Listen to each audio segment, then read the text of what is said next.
네, 우리 좌우로 이렇게 인사합시다. 그 이름이 우리를 살립니다. 네, 다시 한번 그 이름밖에 없습니다. 네, 그 이름을 의지합시다. 아멘. 네, 우리 오늘 요한복음 4장 말씀 이어서 보겠습니다. 15절부터의 말씀입니다. 요한복음 4장 15절부터 26절까지의 말씀 보겠습니다.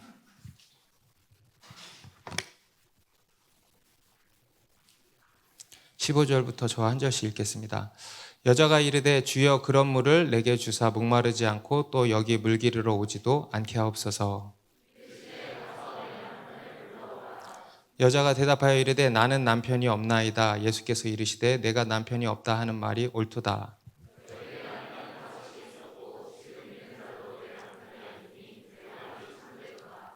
여자가 이르되 주여 내가 보니 선지자로소이다.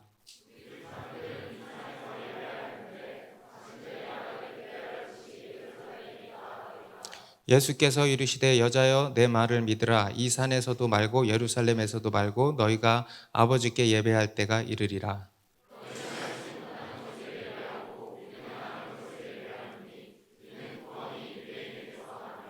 아버지께 참되게 예배하는 자들은 영과 진리로 예배할 때가 오나니 곧 이때라. 아버지께서는 자기에게 이렇게 예배하는 자들을 찾으시느니라.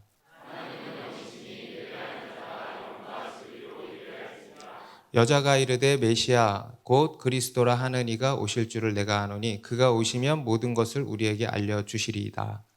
예수께서 이르시되 내게 말하는 내가 그라 하시니라. 아멘. 네, 밖에 지금 비가 옵니까? 안 옵니까? 네, 봄비가 온 것 같죠? 네, 정말 어떻게 하다가 봄이 벌써 왔습니다. 패딩 입고 계신 분들 네, 깨어나시길 바래요. 네, 봄이 왔습니다. 봄이. 네. 참 때마침 이제 우리 코로나 팬데믹도 이제 정말 끝나가는 것 같죠. 우리 작년 말부터 위드 코로나다 막 해가지고 우리가 막 진짜 그런가 보다 하고는 막 했는데 또 아니고 또 막 이렇게 혼란스럽고 그랬는데 이제는 정말 끝인 줄 믿습니다. 네, 이제 위드 코로나가 정말 시작이 되는 것 같아요. 약 2년간 우리 팬데믹으로 인해서 정말 이 세상이 많이 바뀌었죠. 제가 얼마 전에 어떤 전문가가 이제 이 포스트 코로나에 대해서 이야기하는 것을 제가 이제 본 적이 있는데 정말 이 세상에 정말 그야말로 많은 것, 모든 것이 이제 바뀌었다고 할 수 있다고 그러더라고요. 그러면서 이제 많은 우리 개인의 삶의 여러 그런 양식들이 이제 많이 바뀌었는데 그 중에 가장 두드러지게 바뀐 게 종교라 그럽니다. 종교. 특히 뭐겠어요? 이제 교회겠죠, 교회. 이 포스트 코로나 시대에 정말 많이 이제 바뀌게 될 것이 바로 이 교회일 거라고 이야기를 하더라고요. 실제로 이제 교회가 정말 2년 새에 많이 바뀌었죠. 옆에 있던 사람이 보이지도 않고 뭐 이러한 참 씁쓸한 변화도 있지만 정말 많이 바뀌었다고 할 수 있는 게 아마 예배일 겁니다. 예배의 어떤 문화와 풍토가 정말 많이 바뀌게 된 것 같아요. 온라인 예배라는 말이 이제 생겨나지 않았습니까? 그리고 이제 온라인 교회도 일찌감치 어떤 교회들은 열기도 하고 또 온라인 교회 형태로 교회가 개척되기도 하고 막 이런 일들이 이제 일어나고 있습니다. 우리가 코로나 초반에 정말 이 예배에 대한 논쟁이 굉장히 뜨거웠던 것 같아요. 온라인 예배로 드려야 되냐, 오프라인 예배로 드려야 되냐, 온라인 예배가 옳은 거냐, 잘못된 거냐, 틀린 거냐, 성경적인 거냐, 뭐 막 이런 이제 논쟁을 굉장히 많이 했던 것 같습니다. 그런데 그런 논쟁에 있어서 우리가 알아야 할 것이 이제 뭐냐 하면 예배를 어디서 드리느냐가 중요한 것이 아니라는 겁니다.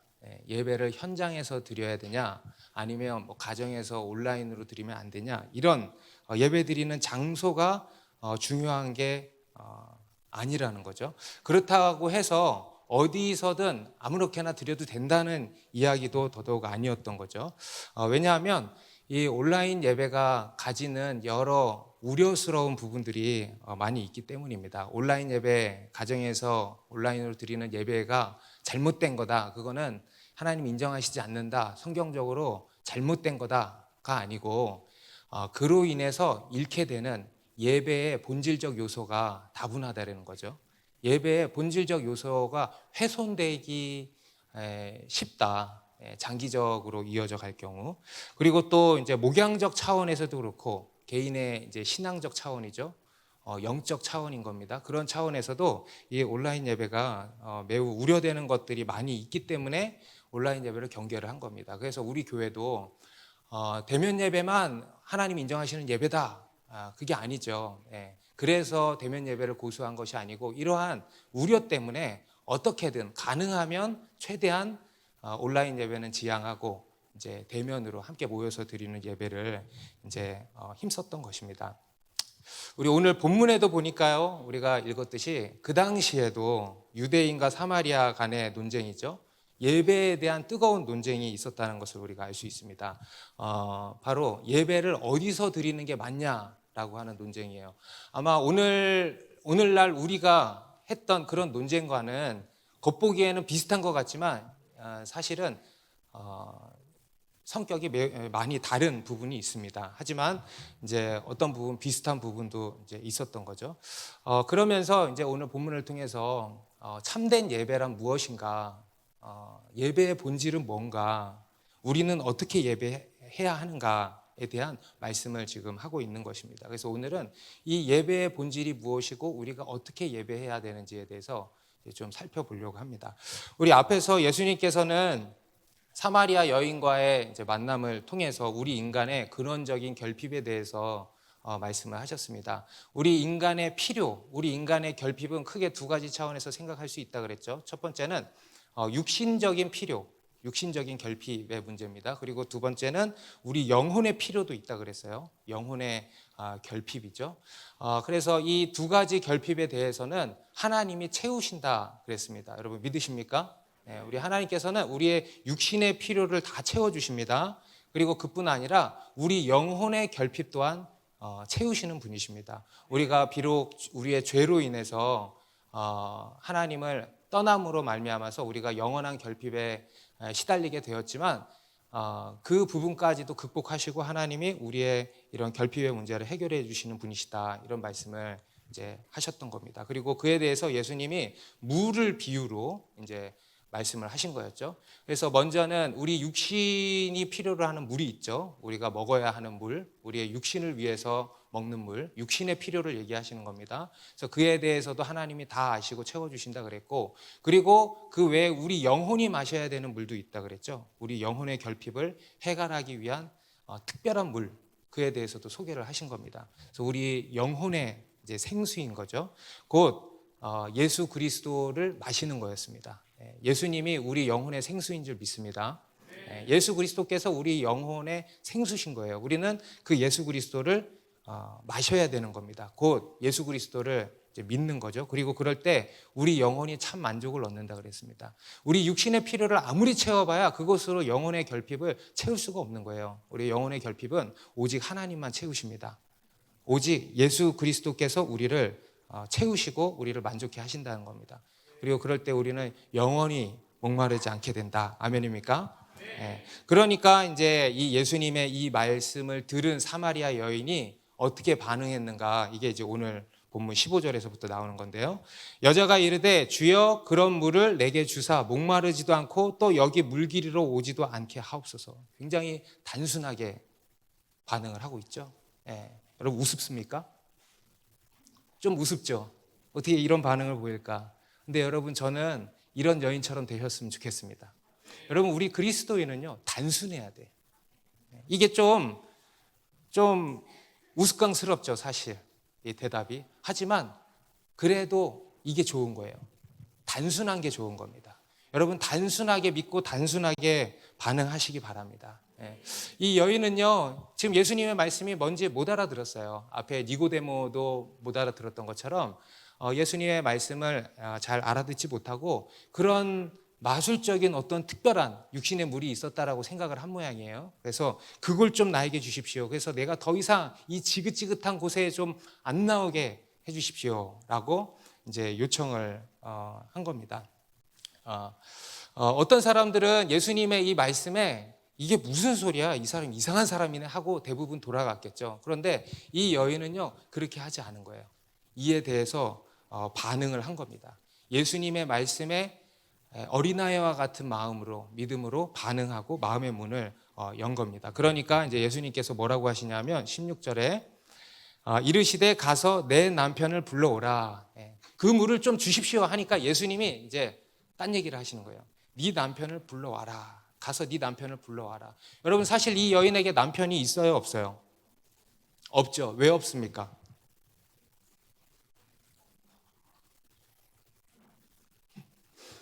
결혼을 안 해서 없습니까? 아니면 결혼을 많이 해서 없습니까? 결혼을 너무 많이 한 거예요.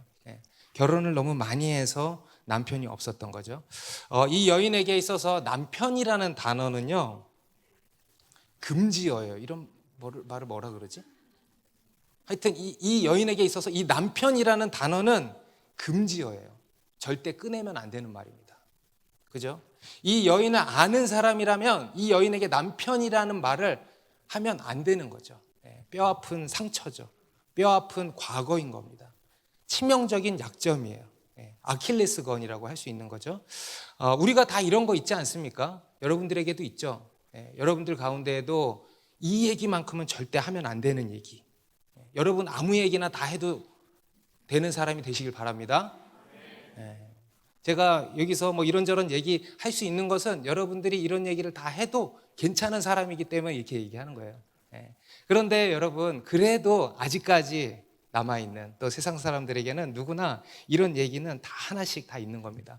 예전에 제가 직장 생활할 때 한 학교에서 이제 근무할 때였는데 거기에 한 여자 선생님이 계셨어요. 음악 선생님이셨는데 굉장히 쾌활한 분이에요. 나이가 이제 조금 이제 되신 분인데 한 번은 같이 부서에서 회식을 하는데 이제 밥을 먹는데 이제 여자 선생님들이 대부분이었는데 이제 자녀 얘기가 화제가 된 거예요. 그래서 우리 집에는 어쩌고 니네 집에는 어쩌고 막 이런 얘기를 이제 한 거예요. 그러다가 갑자기 한 선생님이 그 선생님한테 선생님은 애가 몇 살이야? 이렇게 물은 거예요. 그러니까 분위기가 싸해진 거예요. 분위기가 진짜 싸해진 거예요. 그러다가 잠시 뒤에 그분이 그러는 거예요. 저는 애가 없어요. 그러는 거예요. 그러면서 눈물을 흘리시더라고. 불임이셨는지 어떤 사연이 있는 것 같아 보니까. 그래서 아무도 지금도 싸해지잖아, 그지? 아무도 물어보질 못하고 밥만 먹고 진짜 나왔어요. 정말 그때 너무 제가 인상이 깊어가지고 제가 아직까지 이제 기억을 하고 있습니다. 그런 문제들이죠. 뭐 여러 가지 문제들 있지 않겠습니까? 어떤 컴플렉스일 수도 있고 또 나의 어떤 과거. 여러분 과거 없는 사람 있습니까? 없죠. 우리의 뼈아픈 과거, 과거의 실수, 죄, 실패 또는 어떤 사고 등등등 이런 것으로 생긴 상처들이죠. 그러니까 이 사마리아 여인에게도요 그런 문제가 있었는데 바로 남편이라는 거예요. 남편. 그의 뼈아픈 과거 또는 부끄러움, 수치스러움 그런 이제 과거인 거죠. 아마 그 문제로 인해서요 그 여인은 그 대낮에 물을 뜨러 왔어야 했을 것입니다. 사람들에게 손가락질을 많이 당했을 거예요. 그런데 예수님이 그거를 건드리신 거예요. 예수님이 그 문제를 빛 가운데로 드러내신 거예요. 왜 그러셨을까? 정죄하려고? 수치를 주려고? 그게 아니죠. 치유하시려고 그러는 거예요. 치유하시려고. 여러분 예수님은 우리를 치유하시는 분이십니다. 여러분 우리 안에 우리가 영원한 생수가 우리 안에서 터져 나오려면요 우리 과거의 상처가 치유돼야 돼요. 그래서 예수님이 이 여인의 요청 앞에서 제일 먼저 하신 게 그거예요. 그의 과거, 그의 내면의 상처를 치유하시는 것이었습니다. 예수님께서 이 여인에게 남편 이야기를 하신 것은요 단순히 그를 욕보이려고 정죄하려고 수치스럽게 하시려고 한 게 아니고요 그녀를 자유케 하시기 위해서였습니다. 빛 가운데 나오게 하셔서 그를 치유하시고 그를 자유케 하시기 위한 것이었죠. 17절 18절에 이 여인이 이렇게 이야기를 합니다. 여자가 대답하여 이르되 나는 남편이 없나이다. 예수께서 이르시되 내가 남편이 없다 하는 말이 옳도다. 너에게 남편 5이 있었고 지금 있는 자도 내 남편이 아니니 내 말이 참되도다. 네, 맞습니다. 저는 남편이 없습니다. 결혼을 너무 많이 해서 남편이 없어요. 정직하게 오픈하고 인정한 거예요. 나는 이런 사람이에요. 맞아요. 인정한 겁니다. 여러분, 우리가 힘든 게 뭐냐 하면 인정하지 않으니까 힘든 겁니다. 그렇죠? 여러분, 나는 아니야 하니까, 나는 그런 사람 아니야 하니까 힘든 거 아니에요? 여러분, 지금 이런 것 때문에 힘드신 분들이 있을 겁니다. 누군가의 관계 속에서 나를 자꾸 그런 사람이라고 보는 거예요, 상대방이. 그런데 나는 그런 사람 아니야 하니까 힘든 거라는 겁니다. 그러지 말고 여러분, 나는 그런 사람이야 인정해 보세요. 그래, 나는 이게 문제야 인정해 보세요. 어제 저녁에 저희 와이프랑 이제 밥을 이렇게 차리다가 저희 와이프가 낮에 우리 인도네시아의 그 나윤영 사모님을 만났어요. 근데 이제 그때 기질 테스트 막 이런 얘기가 나왔대요. 요새 그거를 이제 많이 공부를 하신대요. 그래가지고 이제 자기도 기질 테스트 해봤다면서 저한테 기질 테스트를 한번 해보라는 거예요. 근데 저는 그런 거 되게 싫어합니다. 왜냐하면 네 이상하다 이 얘기를 하려는 것 같아가지고. 근데 일단 이제 나 지금 정신이 없으니까, 그리고 나 그 질문 너무 많고 힘들다 안 하겠다. 내 기질 뻔한데. 근데 그러면은 밥 먹을 때 자기가 읽어줄 테니까 대답만 하래. 그래가지고 알았다 하는데, 일단 질문 자체도 굉장히 기분 나쁜 질문들이 되게 많은 거예요. 여러분, 뭔지는 알고 웃으시는 거예요? 네. 그래서 뭐 당신은 뭐 사람들이 당신에게 편하게 얘기할 수 있는 사람입니까? 막 이런 질문들. 일단 질문을 계속 들으면 나는 정말 성격이 이구나 라고 답을 할 수밖에 없어. 네. 근데 어제는 하면서요, 예전처럼 기분이 나쁘지는 않더라고. 네. 그래서 솔직하게 얘기하고 그냥 나 그런 거 같아, 이런 거 같아, 이런 거 같아, 이렇게 탁탁 얘기하고, 그렇게 기분이 좋지는 않았어. 하지만 불쾌함이 거의 없었어요. 왜 그런가 하면은요, 그냥 저는 그런 잘하는 것을 인정해. 나 성격 이상한 거 내가 알고 인정하는 거예요. 그러니까 별로 안 힘들더라고. 근데 힘든 건 뭡니까? 나 그런 사람 아닌데 하니까 힘든 거 아닙니까, 여러분? 여러분, 우리가 그런 사람 아니려고 하면 힘든 거예요. 이 여인처럼 인정하세요. 인정하면은요, 자유해지는 것입니다. 가벼워지는 거예요. 심지어 이 여인이 더 놀라게 된 게 뭐냐 하면은 예수님이요, 이 여인의 과거를 다 알아요, 몰라요? 지금 다 알고 있어요. 너에게 남편 5이 있었고 지금 있는 자도 네 남편이 아니니 네 말이 맞다. 주님이 다 아신다는 거예요. 그러니까 숨길 필요가 없다는 겁니다. 그러니까 부인할 필요도 없다는 거예요. 아니라고 애쓸 필요가 없다는 거예요. 여러분, 얼마나 위로가 됩니까? 여러분, 주님이 내 흠을 아시면 어떡하지라고 하니까 힘든 거 아닙니까? 근데 주님이 말씀하세요. 다 아신다는 거예요. 우리의 죄, 우리의 연약함, 우리의 모든 약한 것들을 주님이 다 아신다는 거예요. 다 아시고도 우리를 찾아오시고, 다 아시고도 우리를 만나주시고, 다 아시고도 우리를 용납해 주시고, 다 아시고도 우리를 사랑해 주시고. 얼마나 큰 위로입니까? 그러니까 이 여인이요, 예수님과 대화하면서, 이게 우리가 볼 때는 짧은 대화이지만 그렇게 이렇게 딱 짧은 대화는 아니었을 거 아니에요. 기록이 이렇게 돼 있지. 예수님과의 대화 속에서요, 이 여인이 어땠을까요? 정말 큰 위로와 안도와 그리고 자유를 누렸을 것이라고 저는 생각을 합니다. 그것으로부터 자유해지는 거예요. 주님이 다 아신다는 거예요. 그래서 여러분, 숨기지 마시고 우기지 마시고 인정하고 주님께 마음을 열고 다가가는 거예요. 그러니까 이제 예수님이 이렇게 말씀하시는 겁니다. 옳도다. 네가 남편이 없다 하는 말이 옳도다. 너에게 남편 5이 있었고 지금 있는 자도 내 남편이 아니니 내 말이 참되도다.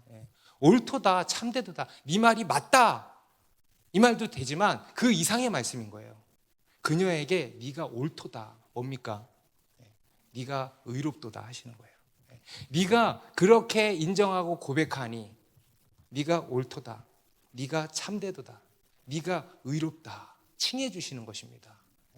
여러분, 우리가 그렇게 예수님 앞에 나아가서요, 우리의 마음을 열고 그냥 우리를 인정하면, 여러분, 수로보니게 여인은요, 예수님이 개의 비유를 했는데 뭐라 그랬습니까? 맞습니다. 나는 개입니다. 나는 그런 죄인입니다. 인정했잖아요. 그죠? 그렇게 인정하면은요, 참 자유가 임하는 거예요. 그리고 하나님께서 우리를 의롭다 해주시는 줄 믿습니다. 그래서 여러분, 예수님은 우리를 치유하시는 분이시라는 겁니다. 그리고 그 예수님 앞에 우리의 그런 과거를 다 들고 나아가시기 바랍니다.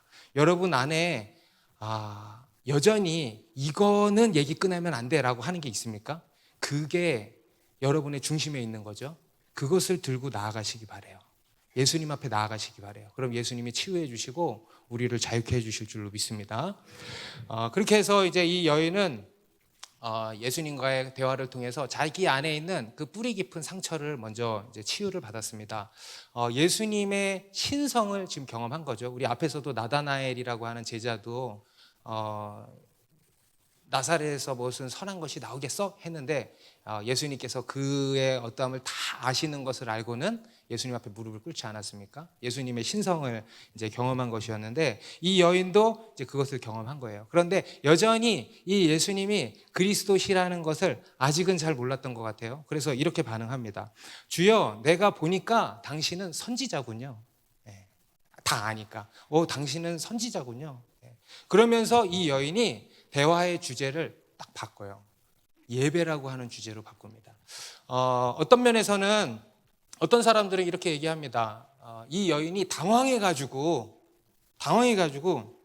예배로 그냥 자기도 모르게 화제를 옮긴 것이다라고 이야기를 하는데, 물론 뭐 그럴 수도 있겠지만 저는 그보다는 이 여인 안에 정말 예배에 대한 갈증이 있었다라고 저는 봅니다.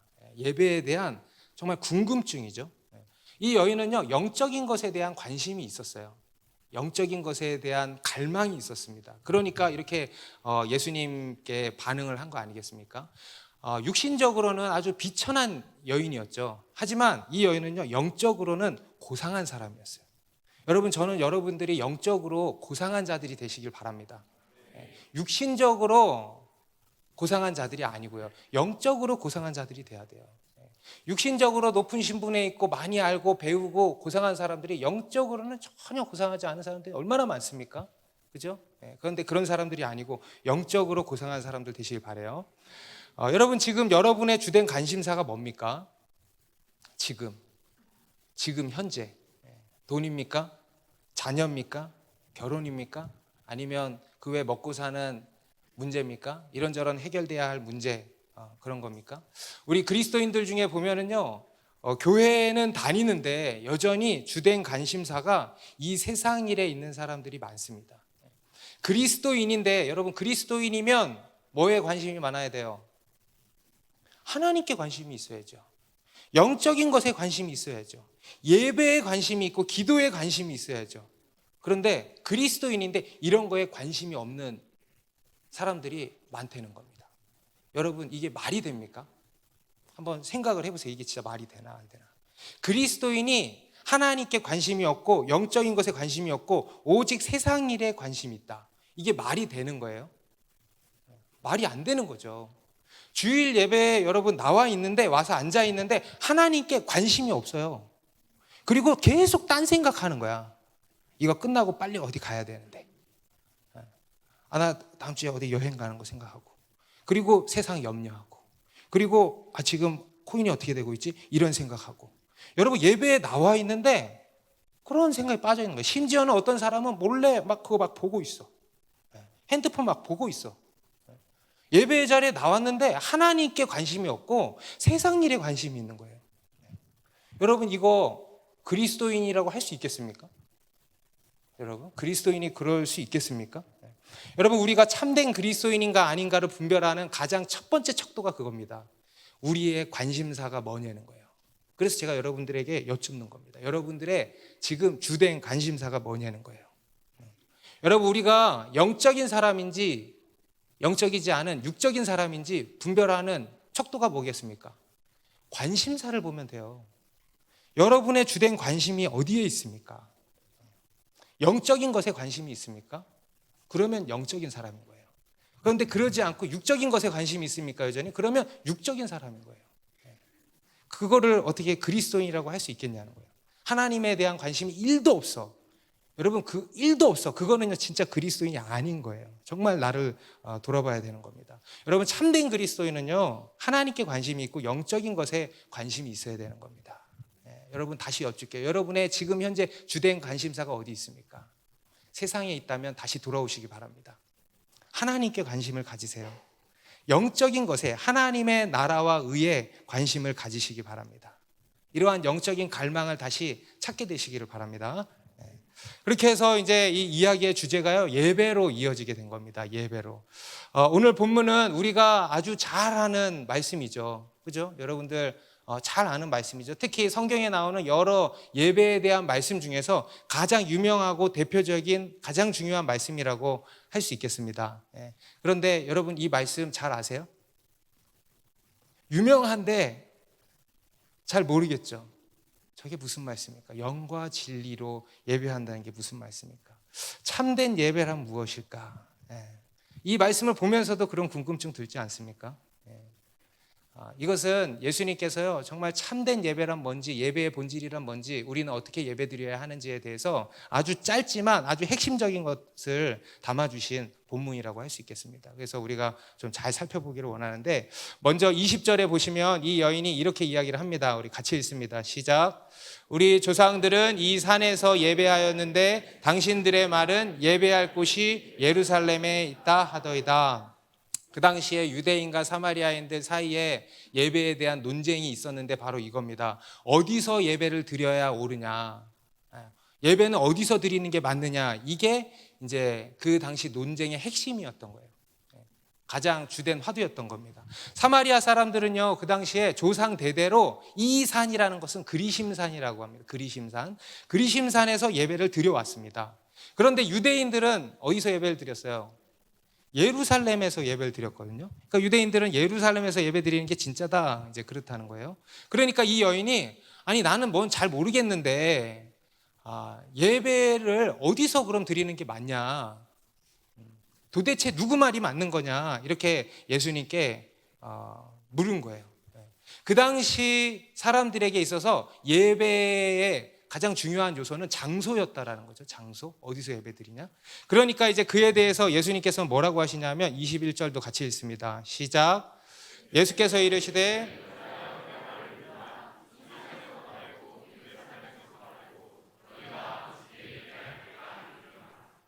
여자여 내 말을 믿으라. 무슨 말이냐면 강조예요. 강조. 우리 앞에서도 여러분 진실로 진실로 내게 이르노니 예수님 그러셨잖아요. 그거 무슨 말이라 그랬어요? 뒤따 중요한 얘기니까 잘 들어, 졸지 말고 잘 들어. 그거라 그랬죠. 이것도 마찬가지예요. 여자여 내 말을 믿으라, 강조하시는 거예요. 이거 굉장히 중요한 얘기니까 잘 들어야 돼. 여러분 잘 들어야겠죠? 잘 들으시기 바랍니다. 온전한 예배 드리기를 원하십니까? 여러분, 그러면 오늘 이 이야기를 잘 들으시기 바라요. 예수님이 뭐라고 하시냐면 이 산에서도 말고 예루살렘에서도 말고 너희가 아버지께 예배할 때가 이르리라.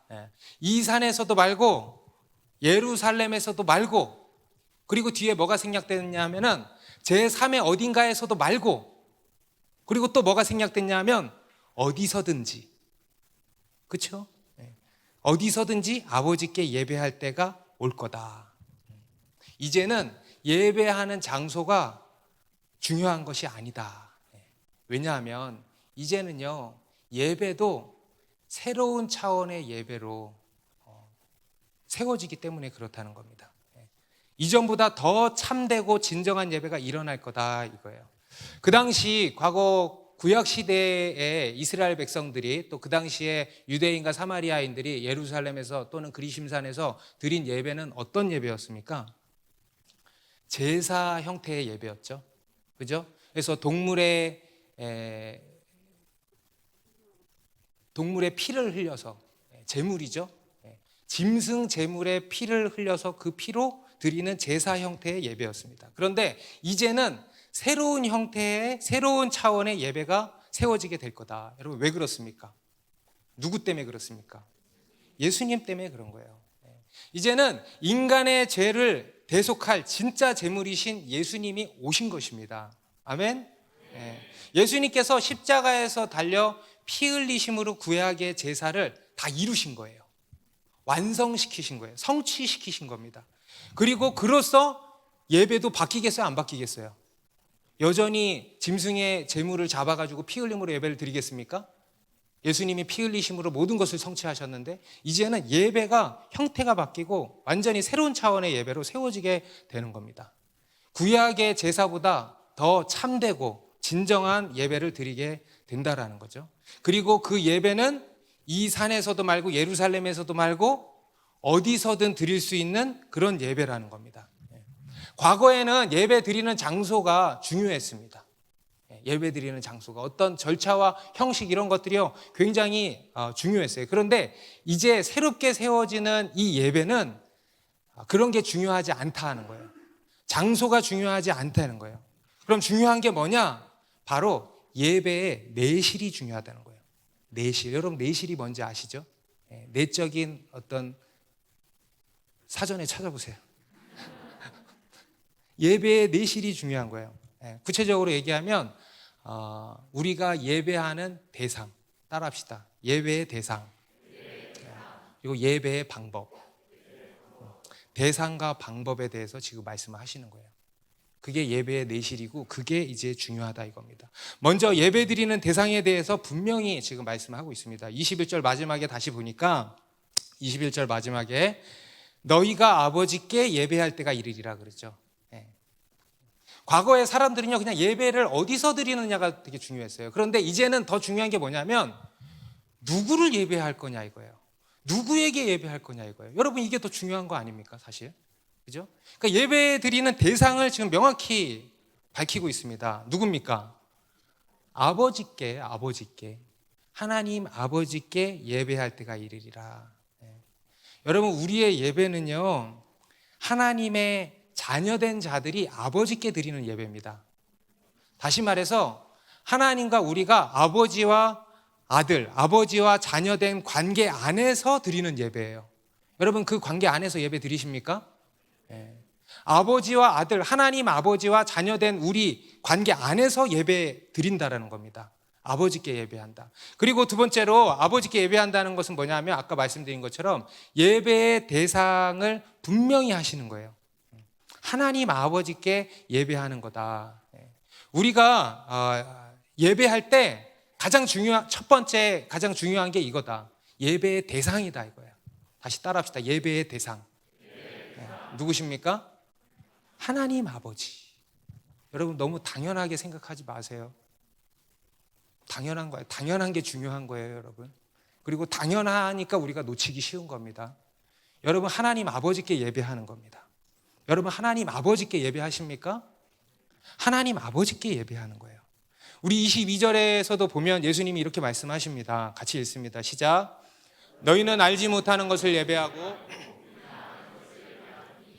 이는 구원이 유대인에게서 남이라. 너희는 알지 못하는 것을 예배하고 우리는 아는 것을 예배하노니. 그렇다고 해서 유대인들이 예루살렘에서 드리는 예배가 훨씬 이거다 이런 얘기를 이제 하시는 건 아닙니다. 그에 대해서 이제 뒤에 가서 다시 설명을 드리고 이건 무슨 얘기냐면 당시 너희는 알지 못하는 것을 예배한다 그러죠. 이건 뭔 얘기냐면 당시 사마리아인들은 예배를요 굉장히 열정적이게 드렸대요. 유대인들보다. 유대인들은 이제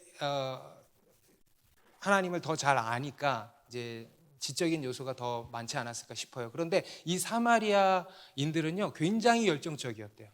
굉장히 열정적이게. 뭐 안 가봐서 모르겠지만 정말 화려한 음악과 춤과 이런 것들을 가미해서 여러 화려함들을 갖춰서 굉장히 열정적 있게 마음과 정성을 다해서 예배를 드렸다고 합니다. 그런데 문제가 뭐냐면 뭘 예배하는지를 알지 못했다는 거예요. 예배 드리는 대상이 불분명했다는 겁니다. 너희가 알지 못하는 것들을 예배한다. 실제로 그 당시 사마리아인들에게는 성경이 뭐만 있었냐면요, 모세오경만 성경이었습니다. 그래서 그들은 다른 책들은요 인정하지 않았어요. 그래서 오직 모세오경만 진짜 성경으로 인정하고 모세오경을 통해서만 하나님을 알았어요. 그러니까 하나님을 아는 지식이 풍성했을까 부족했을까? 대답해 보세요. 지금 하나님께 집중하고 있는 거예요 지금? 부족했던 거예요. 하나님을 아는 지식이 폭이 좁았던 거예요.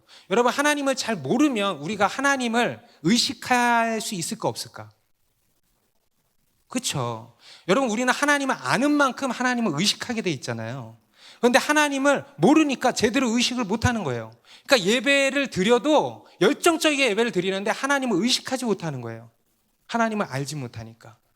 그러니까 이 예배의 대상이 불분명했던 거죠. 없었던 거죠. 여러분, 이것은 참된 예배라고 할 수 있겠습니까? 이것은 참된 예배라고 할 수 없다는 거예요. 여러분, 이것은요 사마리아인들만이 아니고 오늘날 이 정경을 가지고 있는 우리 그리스도인들도 사실 마찬가지입니다. 성경이 있으면 뭐래? 보지를 않는데, 그죠? 하나님을 몰라. 그리고 하나님을 알아도 예배 자리에 나와서 하나님을 의식하지 못하는 거예요. 중요한 게 예배 드리는 대상인데 그 예배 드리는 대상을 놓친다는 거예요. 의식하지 못한다는 거예요. 그냥 와서 아무 생각 없이 왔다가 가는 거예요. 그냥 와서 그냥 막 좋은 음률의 찬양에 노래 같이 막 부르고 그리고는 뭐 좋은 말씀 듣고 사람들 교제하고 가. 하나님을 전혀 의식하지 못해. 예배 드리는 대상을 알지 못하는 거예요. 오늘날 우리 그리스도인들도 그럴 수 있다는 겁니다. 여러분, 이것은 참된 예배라고 할 수 있다 없다? 이렇게 우리가 하나님께 예배를 드릴 수 있다 없다? 드릴 수 없다. 예배 드리는 대상을 분명히 해야 되는 거예요. 예배 드리는 대상을 놓치고서는요 우리는 참된 예배를 드릴 수가 없는 거예요. 이게 참된 예배의 첫 번째 요소입니다. 예배 드리는 대상, 하나님 아버지께. 그러면 그것을 위해서 우리는 어떻게 해야 되는가? 그 하나님을 의식한다는 게 도대체 뭔가?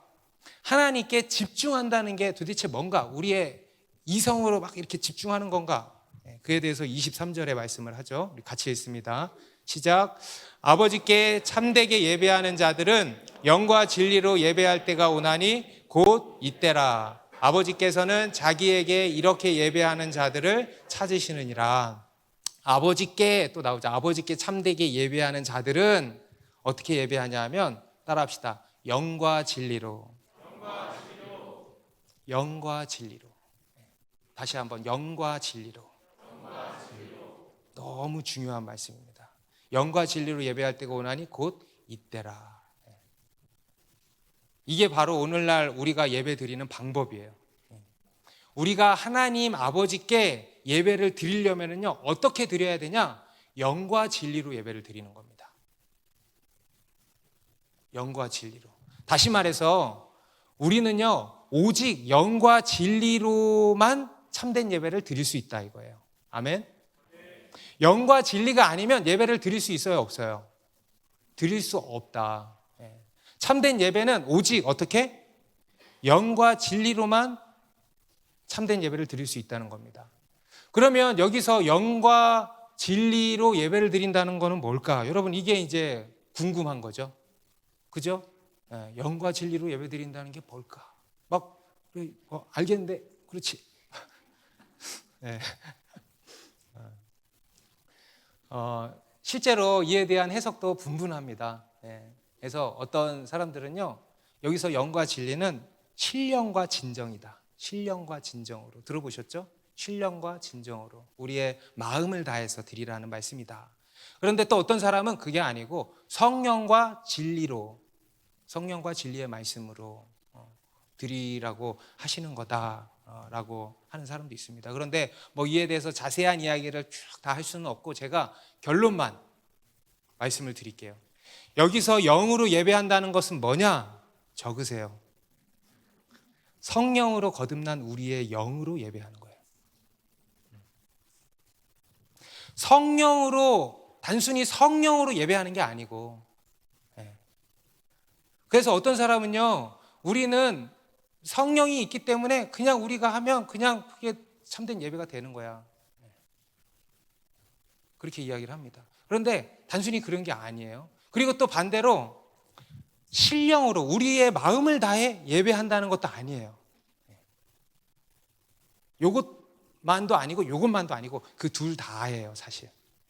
다시 말해서 성령으로 거듭난 우리 영으로 예배한다는 겁니다. 다시 한번 따라해 보세요. 성령으로 거듭난 우리 영으로 예배한다. 우리 24절에도 보시면 24절 다 같이 읽습니다. 시작. 하나님은 영이시니 예배하는 자가 영과 진리로 예배할지니라.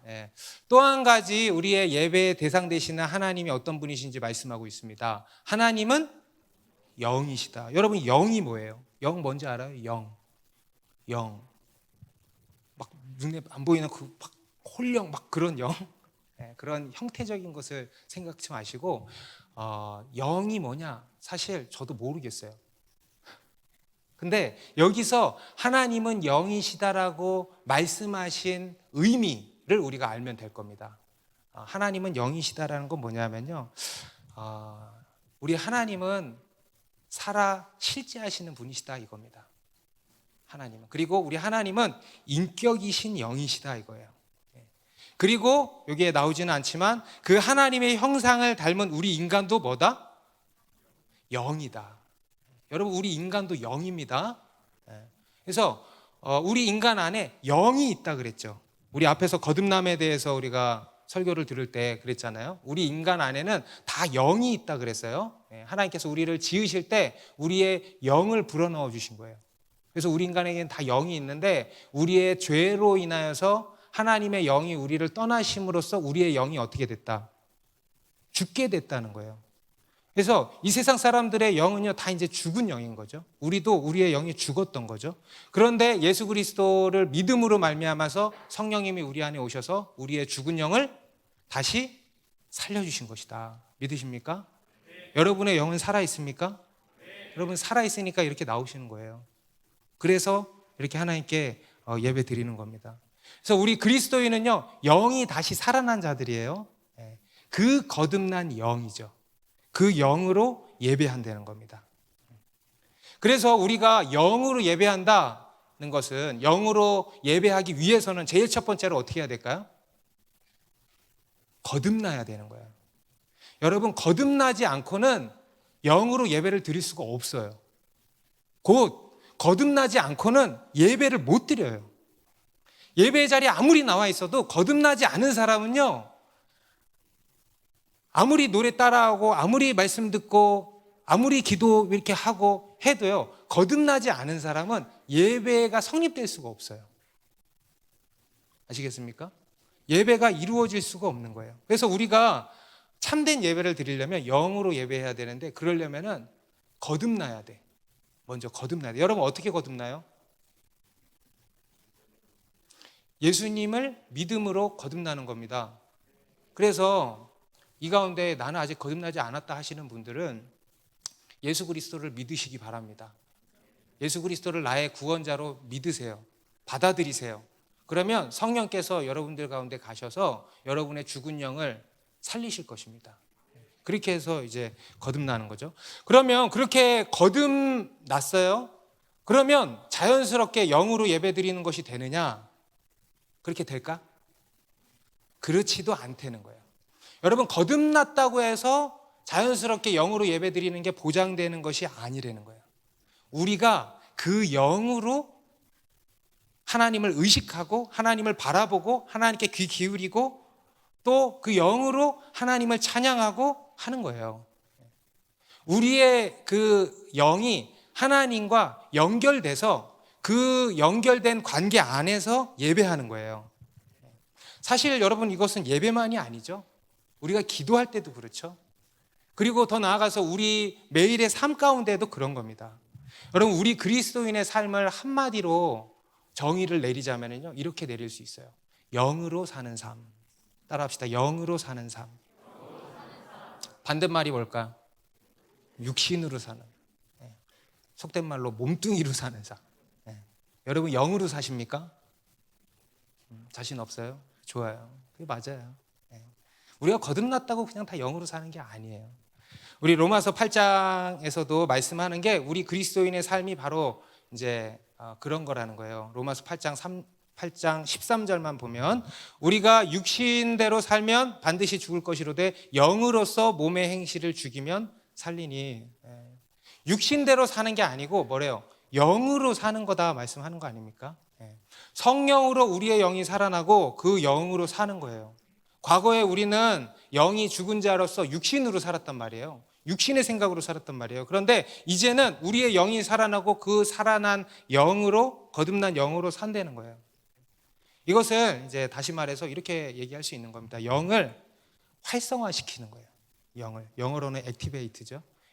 영을 액티베이트 시키는 거예요. 영을 활성화시키는 겁니다. 여러분 이게 우리 그리스도인의 삶의 핵심이에요. 우리가 흔히 뭐 영적인 그리스도인이다, 혼적인 그리스도인이다, 육적인 그리스도인이다 이런 표현을 쓰잖아요. 그런데 그것은 표현일 뿐이죠. 사실 맞는 말이 아니에요. 혼적인 그리스도인이라는 건 있어 없어? 육적인 그리스도인이라는 말이 있어요 없어요? 그게 말이 돼요 안 돼요? 아까도 얘기했지만 말이 안 되는 거예요. 여러분 그리스도인은요 오직 영적인 그리스도인밖에 없습니다. 그리스도인은요 다 영적이에요.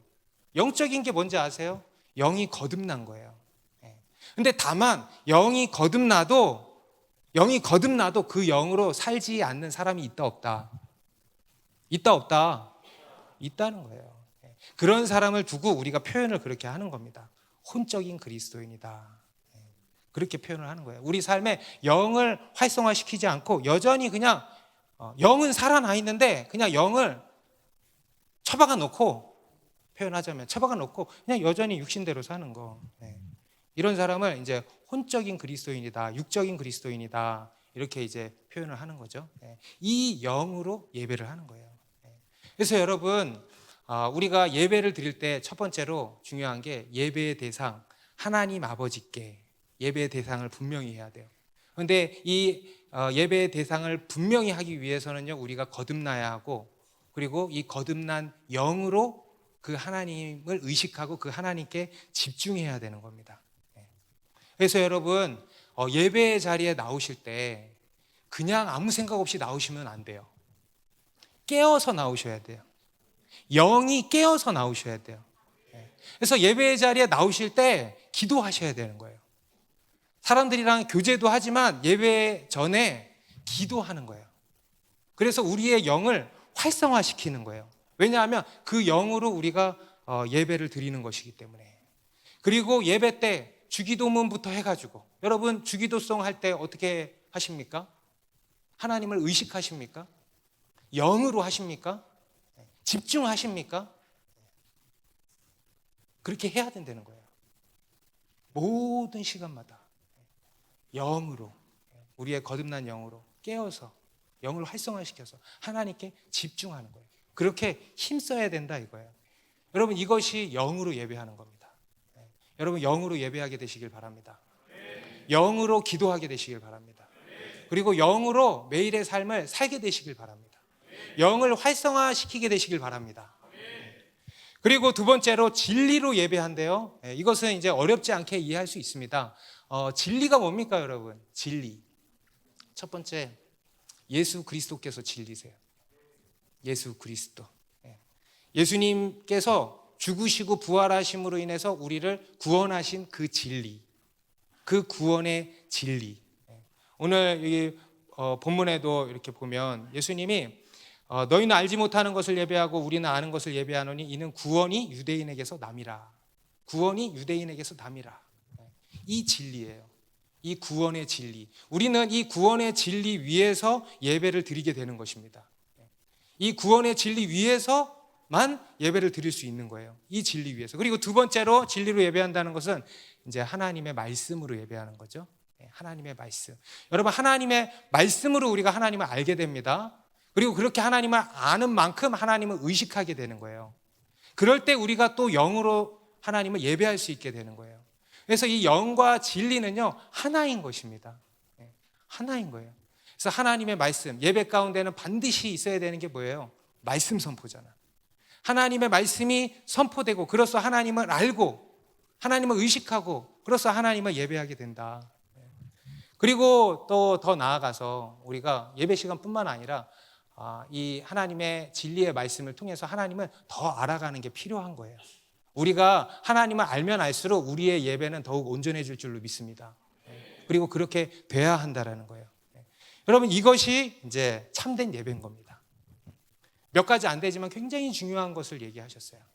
참된 예배, 영과 진리로 하나님 아버지께 예배하는 거예요. 특히 제가 오늘 이 중에서도 좀 강조하고 싶은 게 뭐냐면 이 영으로예요. 영으로. 우리가 진리로도 예배를 드리지만 영으로. 여러분, 우리 그리스도인은 거듭난 자들입니다. 거듭났다는 것은 실제적인 거예요. 우리의 죽은 영이 살아난 겁니다. 아멘. 그래서요, 우리는요, 우리의 영이 살아있는 자들이에요. 거듭난 자들이에요. 그런데 그게 끝이 아니고 우리는 그 영으로 살아야 된다는 거예요.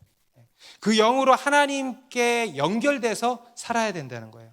그래서 우리는 늘 이 우리의 영이 활성화되어 있어야 된다는 거예요. 이 활성화된 영으로 예배드릴 수 있는 거고요. 또 진짜 기도할 수 있는 거고요. 매일의 삶을 살아가는 겁니다. 그래서 여러분, 기도의 자리도 나오실 때 영으로 나오시기 바랍니다. 영으로 나와서 하나님을 의식하시고요. 하나님을 바라보시고요. 하나님께 귀 기울이세요. 딴 생각하지 말고. 예배의 자리에서도 마찬가지예요. 제가 요즘에 좀 훈련하고 있는 게 하나가 있는데, 개인적으로 그게 뭐냐면 영으로 하나님께 집중하는 훈련을 시작을 했어요. 그런데 때마침 본문 말씀도 이거여서 저도 좀 신기했는데, 너무 분주하니까 이 하나님께 집중을 못하는 거예요. 너무 분주하니까 기도의 자리에 와서 앉아있기는 앉아있는데 이게 집중을 못하는 거예요. 하나님을 잘 의식하지를 못하는 거예요. 그래서 제가 막 방언으로도 기도하고 막 이러는데, 이게 알잖아요. 중언부언인 것을. 하나님을 의식하지 못하면 우리의 기도가 중언부언이 되는 거거든요. 그래서 제가 안 되겠다 해서 이제는 기도의 양은 뒤로 하고 정확하게 하나님께 집중해서 하나님을 의식해서 영으로 또박또박 기도해야 되겠다. 그래서 그렇게 기도하는 훈련을 시작했고, 기도뿐만 아니라 예배도 마찬가지예요. 예배 때도 너무 분주해서 하나님을 놓치는 거예요. 하나님을 의식하지 못하는 거예요. 내 영이 하나님께 딱 연결되지를 못하는 거예요. 그래서 제가 안 되겠다. 하나님께 집중하는 훈련을 해야 되겠다 해서 예배 가운데에서도 그렇게 하는 겁니다. 그리고 더 나아가서 매일의 삶 가운데에서도 그렇게 영으로 살기를 지금 훈련하려고 하고 있어요. 여러분들도 예배 자리, 그리고 매일 기도의 자리 나오시지 않습니까? 오늘 이 말씀을 기억하시고 영으로 나오시기 바랍니다. 그리고 진리로 나오시길 바랍니다. 그래서 참되게 예배하는 그런 참된 예배자들이 되기를 바랍니다. 기도하겠습니다.